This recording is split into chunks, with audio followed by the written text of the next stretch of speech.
नमस्कार, आशा करती हूँ आप सब अच्छे होंगे। पॉडकास्ट सीरीज 30 डेज 30 स्टोरीज में प्रस्तुत है मेरी 6th स्टोरी। तो बहुत पुराने समय की बात है, एक जगह पर अकाल पड़ गया। सारी फसलें सूख गईं, बर्बाद हो गई। देश में लोगों को खाने पीने के लिए कुछ भी नहीं बचा। ऐसी मुश्किल घड़ी में सभी जानवर, पशु, पक्षी सभी लोग खाने की तलाश में एक जगह से दूसरी जगह जाने लगे। तो बेचारे कौवे क्या करते? कौवों को भी भोजन जब नहीं मिला तो वो भी दूसरे दूसरे जंगल खाने की खोज में भटकने लगे। तो इस प्रकार से एक कौवा और कौवे की जोड़ी भी दूसरे जंगल गई और वहां पर जाके उन्होंने अपना डेरा बसा लिया। जिस पेड़ पर वे रहते थे उस पेड़ के नीचे थी एक नदी। और मजे की बात यह है कि उस नदी में भी एक कौवा रहता था और वो दिन भर पानी में रहता था, पानी से खेलता था और जब भी भूख लगती तो झटपट मछलियों को पकड़कर अपना पेट भर लेता। वहीं पर जो पेड़ पर डाली पर कौवा और कौवे बैठे थे, वो लोग देखते और सोचते, इस कौवे की जिंदगी तो बहुत मजे की है। मछलियां की मछलियां खाता है और साथ में पानी में भी खेलता है। तो उन्होंने सोचा क्यों ना इस कौवे से दोस्ती की जाए। तो पेड़ पे रहने वाला कौवा पानी में रहने वाले कौवे के पास गया और बोला, दोस्त, तुम तो बहुत ही अच्छे हो, पलक झपकते ही मछलियां पकड़ लेते हो। क्या अपनी ये कला तुम मुझे भी सिखाओगे?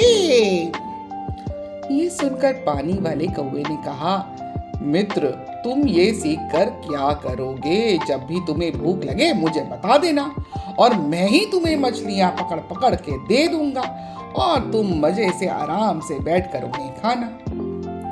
अब कई दिनों तक ऐसा ही चलता रहा। जब भी पेड़ वाले कौवे को भूख लगती वो अपने पानी वाले कौवे दोस्त को बोलता और ढेर सारी मछलियां मिल जाती और मजे से बैठकर वो खाता। एक दिन उस पेड़ वाले कौवे ने सोचा कि ये जो पानी वाला कौवा है ये अपनी मर्जी से मछलियां मुझे देता है। शायद खुद कुछ अच्छी मछलियां खाता होगा और मुझे न जाने कैसे मछलियां देता है। आखिर ये कब तक चलता रहेगा?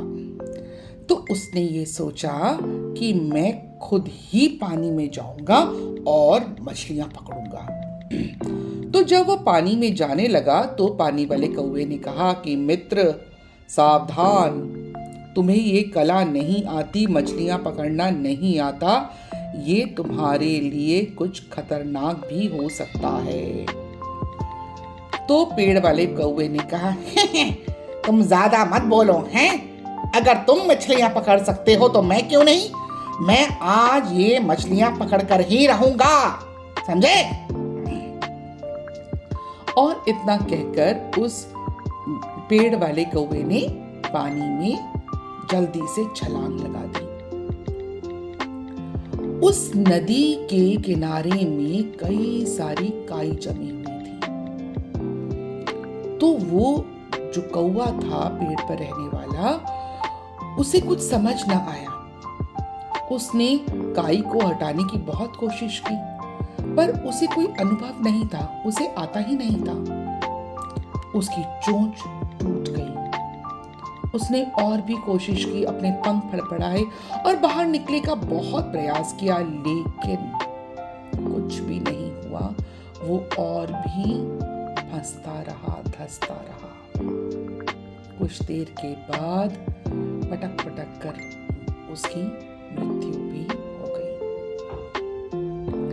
थोड़ी देर बाद कौवी उस अपने कौवे को ढूंढते ढूंढते आई और उसने पानी वाले कौवे से पूछा कि आपको पता है कि मेरा जो कौवा है वो कहाँ पर है?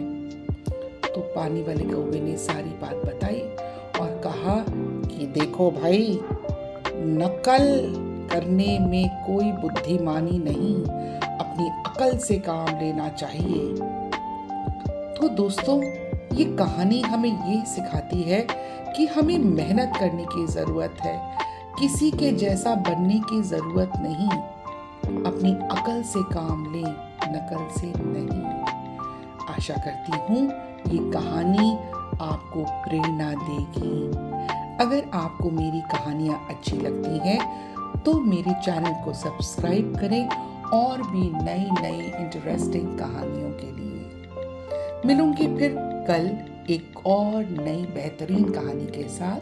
तब तक के लिए नमस्कार।